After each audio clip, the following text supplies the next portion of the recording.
Hello again, and welcome to episode 4 of Two Mums Talking. We touched on last episode with regards to we were talking about work and the support that work offers to us, and the support that was offered to our husbands. Mandy, how did you? I'm here with Mandy, and obviously I'm Yvonne. So work, I think.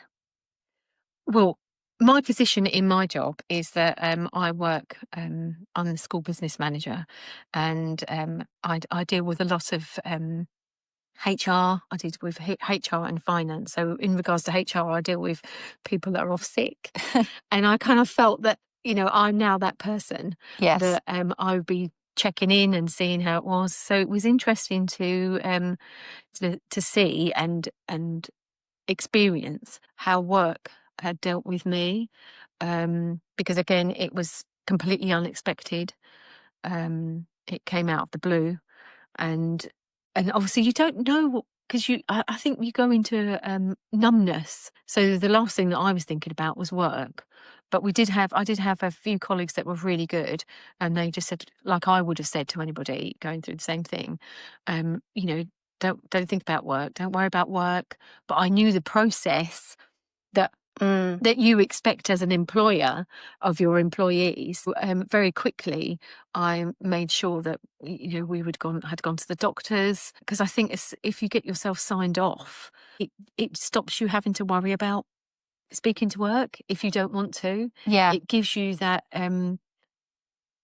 safe space to try and get your head round the enormity of what's happened, without having to think, oh my goodness, I need to be phoning work and telling them how I'm doing and if I'm coming back. So our doctors were actually really, really good, and they signed us off for a period of time. And we didn't have to get signed off at all. I think very lucky that, well, actually it was because there was absolute total chaos going on at the time with the COVID. But I just remember actually I don't remember telling my employer, I was doing the portfolio career of doing 2 different jobs, and I also had some freelance work that I was doing. And it was really, really difficult. So I told them, and actually the working mums one that I do, she put me in touch with Grief Encounter straight away. And I had phone counselling over the phone for a couple of years actually with this woman. And that really helped keep me going. But I didn't really take very much time off work, because I'm the only. So COVID happened, and I do all the content, the articles and whatever on the website, and everybody, all the jobs were frozen, kind of thing. Nothing was happening on the job side. So in fact, they needed the editorial to keep going, because everybody needed advice, and we were getting hundreds and hundreds of people trying to figure out whether they could have, they could take their kids to their grandparents or whatever, and looking at through the guidance that kept changing every 5 minutes. And so we were working harder than ever. I mean, I did take some time off. I think a week or so, or I don't even remember how long it was. Wow. And then my other job at Cambridge, I took more time off because we were just coming up. So I think, part of the job was doing festivals, organising festivals, and of course we couldn't do any. Everybody, it was total chaos. No, we didn't know if we were going to be able to do festivals, and everything had to convert to online, and so there was all of that going on. I didn't take very long off that one either, I don't think. And the freelance one, I couldn't really take any, because they depended, they didn't have anybody else. But do you feel they kind of like took that decision away from you? No, I think I wanted to do it. I just I wanted some form of structure and some sort of normality. And I am a bit of a workaholic. And I think I probably have maybe overdone it in the last few years, and done extra other things as well to just make my life even more busy, because of the not wanting to sit still and think. And it's that thing of, can you you can't outrun it, can you? You can't outrun it. It's going to catch up with you at some point or Yeah. another. But I think that was my coping mechanism. And that's the thing that you find, you just go back to the thing that you always have used as a coping What mechanism works through at the your time. life, Yeah. and you just get through it.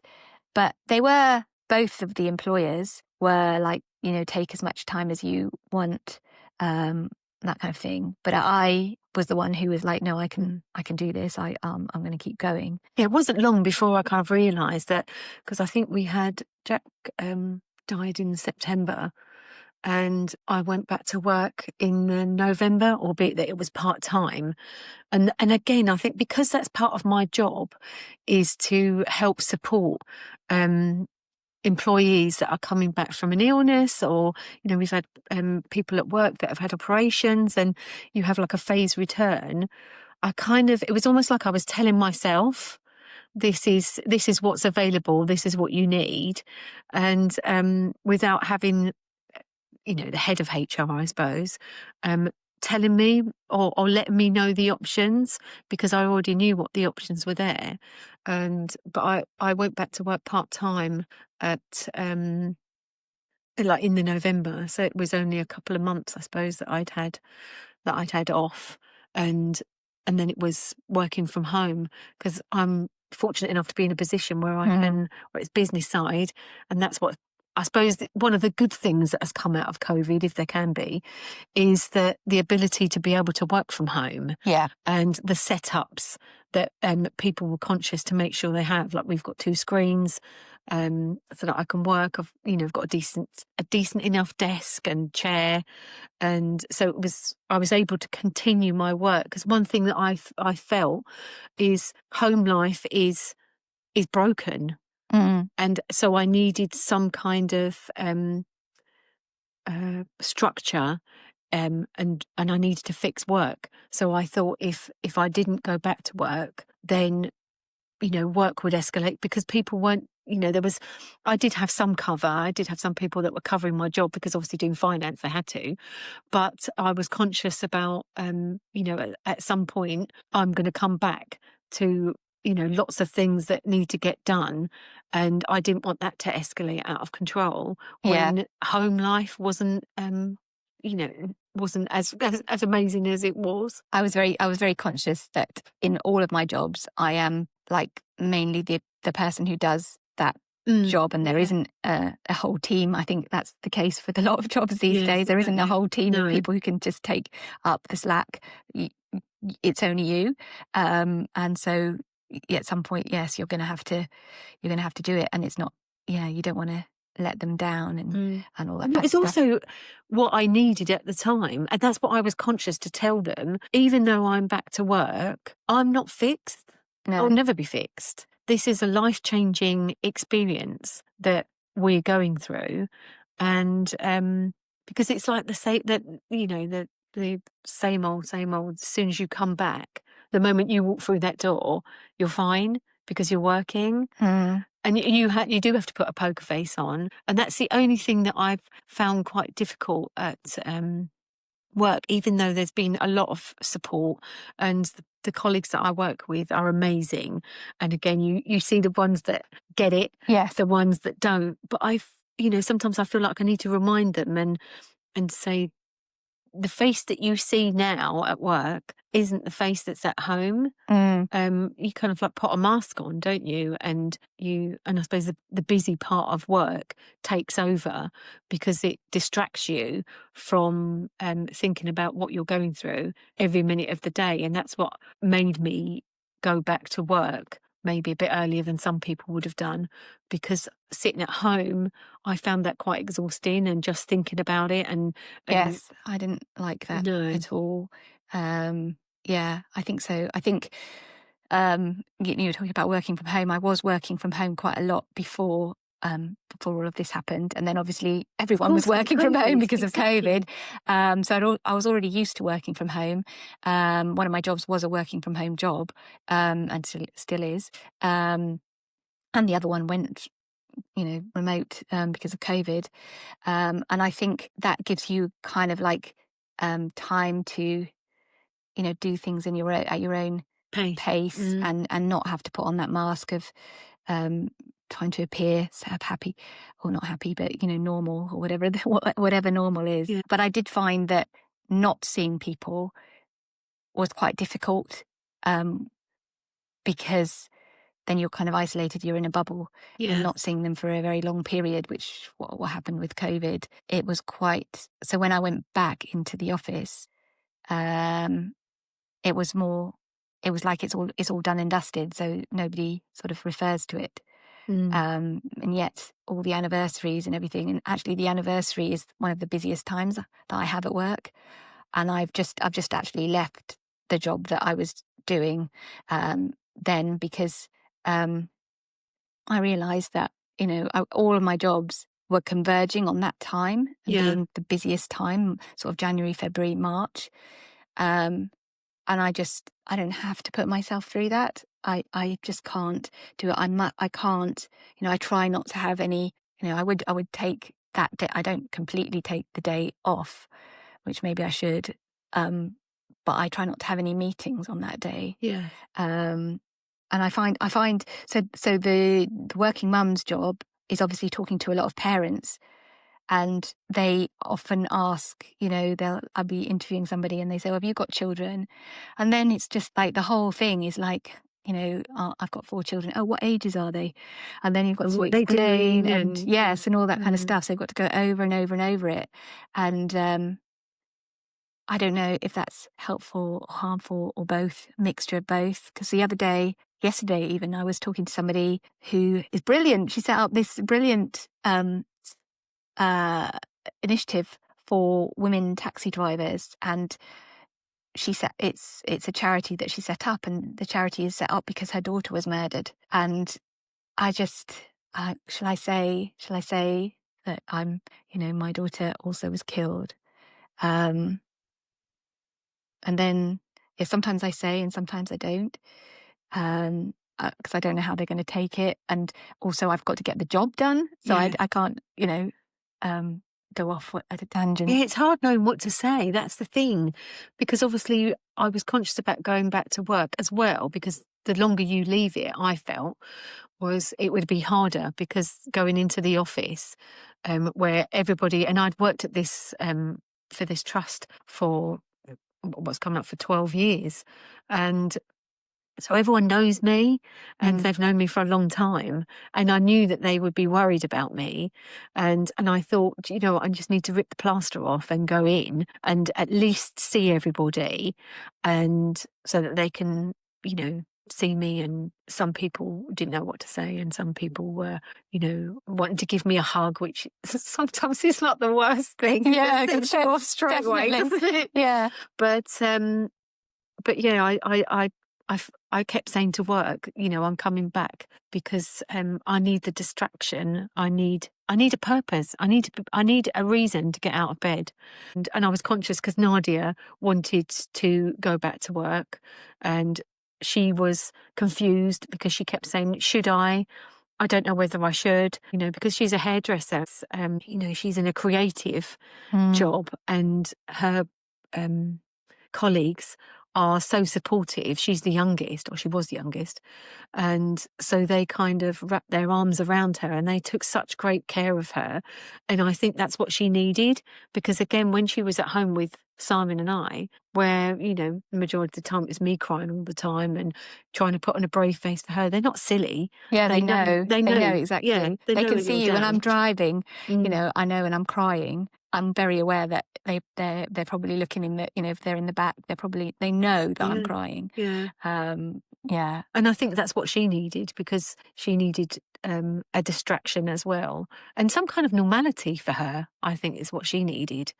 The same was for Simon, because I was given counselling from work, and actually they were really good because they extended the counselling sessions. I think I started off with 6, and in the end I ended up getting 10.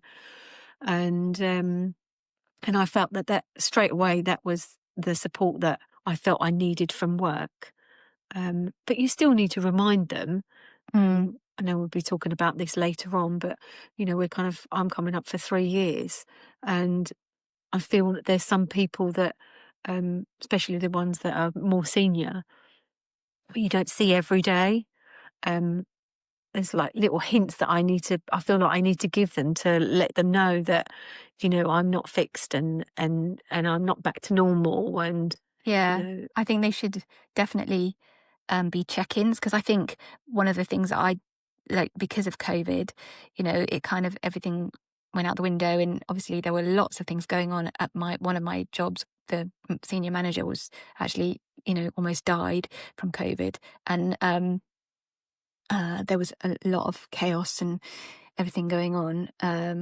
So how did that work for you? Because obviously, when you've got so many different jobs that you were Yeah. doing, did you feel that you had the same support, or because that must have been quite Well, yeah, odd? from the working mums one, they've always been very supportive. But we've always been remote, but we've always like on the chat. It's a very Epiphany, I supportive suppose. group because we're doing, we're all in it Yeah, for yeah. the reasons that we're in it. And in fact, one of my colleagues is coming on a sponsored walk I'm doing for a charity I set up, and it's great. Cambridge, I think going remote and all the chaos that was happening, I got lost in all of that. And when I went back into the office, and I almost felt that they were cross with me. They were like, you need to come in, one day a week or whatever it was, because I only work a couple of days. I felt that they were cross with me, and they were blaming me, but they had never had any check-ins, really, no regular check-ins. No. And I think that, and they were like, oh, it was COVID, we didn't know what to do. But I work with employers in the working mum's job, and, they were all about check-in more, Yes. because of COVID. And I don't think that's a very good excuse. And the senior management, I don't even think they know who I am. So I feel a bit, let down by them, and I think they should have checked in, because when I said I was leaving this one particular job, and I said it's just too much at that particular point of time, and I think the manager there, I think she did get it. She did realise, oh, we should have been on that. Yeah. Yeah. And they should have been. They Yeah. should have been. So, if there's anything that I think work should do, it is learn that it's for the long term. You have to keep checking in on people, like, not every week or whatever, Yeah. but, just at least I didn't even have an appraisal or anything, yearly Oh, good. or anything at all. So I feel like I was just left to get on with it. Mm. And I did, and I'm able to do that, but I feel that they kind of didn't They give that missed. support. They've missed out on the support that they should be giving to us, that we feel that the support is missing. Because I know that, don't get me wrong, my work was pretty good, to a point. There was people that were checking in on me, and lots of my work colleagues were checking in. There was one particular, she would come and knock for me, and we'd go for a walk with our dog Treacle, and there was genuine concern. There was definitely genuine concern, but there was elements where, I had to kind of like almost suggest to them that this is what I need. And one of them was, at the time, I wanted to stay working from home 2 days a week. And I thought there was pressure for me to be back to work every day, when actually I could do my job quite sufficiently from home. And And it was vital for you to have that yes, time where you didn't have exactly. to like put on, Yeah. this particular. Especially when I'd been there for such a long time, and you just think you need to, there's an element of, looking at the person, rather than looking at what the book says, and actually there isn't full guidance on how you can support somebody from losing a child, but is recognise the person that this has happened to. And I had put myself out for work a lot, especially during COVID. I know there was loads of people that stepped up, and, I didn't give it a second thought to working weekends, working late. Yeah. And there was an element where I thought, this is my time to have support, and actually to have me time. This is what I need, and Yeah. I don't want to feel guilty about it. And I don't want to feel that I'm doing something wrong, and that I'm overstepping, or I'm I'm taken advantage, because that's just not me at all.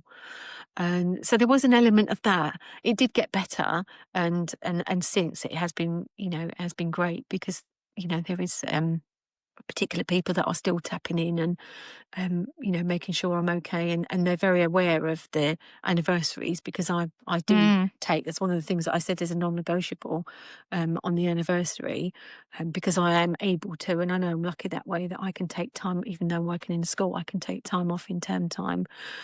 I said I need to have those days, Do you around find about. yourself, when you're getting to those days and that period, even the lead up to it, the long lead up to it, that you become more irritable and that Oh, kind of thing? Because I definitely have been more snippy, like I that think at is. work, where I realise that I'm just like, probably they think I'm just not being very pleasant, but I'm just You're trying to keep it together. yeah, I You're am. trying to Yeah. you're trying to keep it together and not lose control, because um, birthdays are the same. Coming up for Christmas, it's all of it. But there are definitely pockets. I know the anniversaries are the worst, because I remember it was just a couple of weeks from coming back from to school in the September, and I distinctly remember. I always give a talk to the staff, because I talk about health and safety, and finance and stuff like that. And one of the things that I had said, that 2021, we would basically come out of COVID. We were almost getting to some kind of normality of being able to meet each other, and be in an environment where we weren't all working from home and taking it in shifts to come into school. And I remember saying to the staff, I feel really positive about this year, and let's start a new year, and put the the dysfunctional last couple of years behind us. And then within 2 weeks, my life went, Yes. completely in a spiral.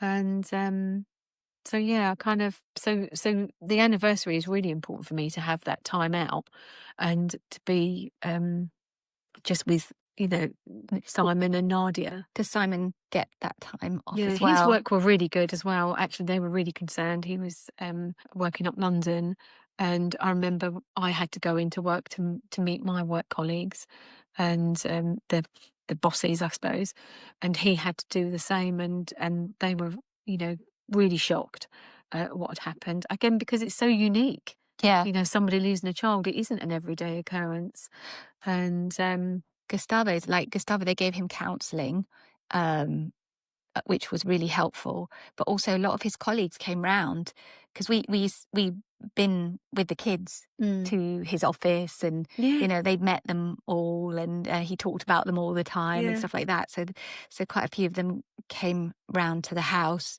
and sent, were always asking how he was and stuff like that. So it was very, yeah, I think they were very supportive of him, and I think that was really good. And he got a lot of support from friends, particularly in Spain, and family. Um, but otherwise, I don't think, he didn't go to any of the. He he went to this. I think we did this thing called the Slow Group, which was online. But I think he only did it like a week or two, and didn't find it very helpful. Mm. Um, and I went to other support groups, but he didn't go to those. But they are mostly dominated By by women. women. Yeah, that's Yeah, how we found. yeah. Because the first thing I wanted to do, I wanted to find a group that was experiencing what we were going through, because I felt so lonely. I Mm, went into a panic, and so I wanted to join a group that we could at least find out, what the future holds. That's what I was panicking about. I remember What does our you future talking look about like? that. What does the Yeah. future look like? I'm frightened. And Simon was very conscious to come along. But when we went to Compassionate Friends, we went to a group. Unfortunately, they were meeting face to face, which was really, really good. Mm, But I remember just seeing the shocks on their faces, because it was only after a few months that we had gone to the Compassionate Friends group. But like you say, there was a few men there, but the majority of the groups, I was then conscious to join different ones that were specific to what we had gone through. because a couple of groups that we'd gone to, there was unfortunately a lot of support and help for the parents that had lost their children through suicide. Yeah. And Simon had joined one, I think it was through Compassionate Friends, where it was dads only. And I thought that would be really helpful for Simon, but he kind of like felt that he was intruding on their grief Mm. because it, It was Jack wasn't different. suicide. It was different. It was Yeah. a different death, but there really wasn't anything for him. So apart from having the few counselling sessions that he got from work, which he found completely unhelpful because the counsellor was not a bereavement specialist. He was actually quite shocked that it was a child, and Simon was under the impression he really didn't know how to handle it. So I think Simon only had about 3 sessions or 4 sessions maybe, but he didn't find it helpful. And I suppose all I've ever done is the ones that I've joined, I've then told Simon what Yes. they're about Yeah. and given my experience. But I spoke to Road Peace when we went to them. I know that we joined them and said, why is there not more support for the men? Because I think the men need to have their own group, because men don't talk all the time. Like us, I Mm. talk to my friends over a cup of tea. I Yeah. meet them for a coffee. I meet them for a glass of wine. And, we'll talk about my experience. Boys don't do that. They go to the pub and they've got to be men, tight upper lip and stiff upper lip. And Oh, it's different for Gustavo because he's Spanish, and he talks to his friends quite a lot about all sorts of things. But I think probably because he's got enough support from those friends, and he did get support through work, and he works in social services, and if they can't be good at that, then No, well, yeah, exactly, you'd think they would the be. environment. So I think he didn't feel the need maybe to come to all the things that I've been to as much. Yeah, I don't know. It's a tricky one, isn't It it? is, yeah, because I think that it was the husbands of the friends that I have.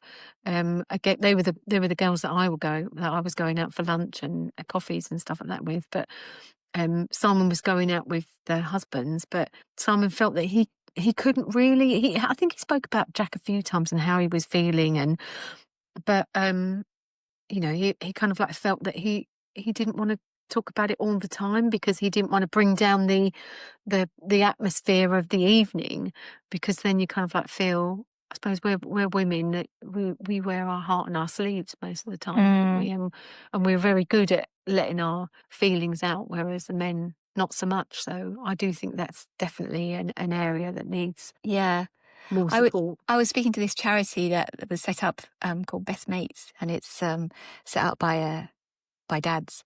I think they're all dads, and it's about sort of matching people up with people who've gone through similar experience. Yeah, I think it's fairly new, but it's I think the more I've read that Three Dads Walking book and everything, and so I think there is a lot to be said for finding. I mean, certainly that's what we found, isn't it? Like talking to people who've been through similar kinds of things to you, then you can say anything. Although I am finding a lot of the information through you. I think it must be your journalist experience where you're good at searching things up. So you definitely be like a massive help for that. But like new ideas and books to read. I remember you telling me, read this book, and that's what it's always helped me. Books. Every night I read. I mean, I've read so many books that are about different people's experience of this kind of thing, or something similar, or even quantum physics, for goodness sake. Like, is there a way of finding somebody back in space and time? Are we in a multiverse, or whatever it is? I don't know. But I think that you do kind of like it makes for anything. So you're trying to find some sort of, is there any way that, this is not the final thing anyway? I suppose we're trying to make sense of something that's senseless. That's what my counsellor used to say all the time. You're looking for answers that aren't there, but it's any type of support or help that you can search for a book, or whether it's counselling or whether it's the groups. I think they're so important, aren't they? Just to find something that will try and make some kind of sense of what's going on. Yeah. So maybe we should talk about those kind of things in the next episode, what it is that Absolutely. actually has helped us. Mm. Those kind of other support groups, or we've tried many between us. We continue our experiences. Yeah. Again, thank you so much for tuning in, for listening. I hope we are coming across as giving out some kind of help, or just letting you know our experiences, that you're not going through this experience on your own, that there's other people out there that are going through something similar. Yeah. Thank you. Anyway, thank you. Bye. Bye.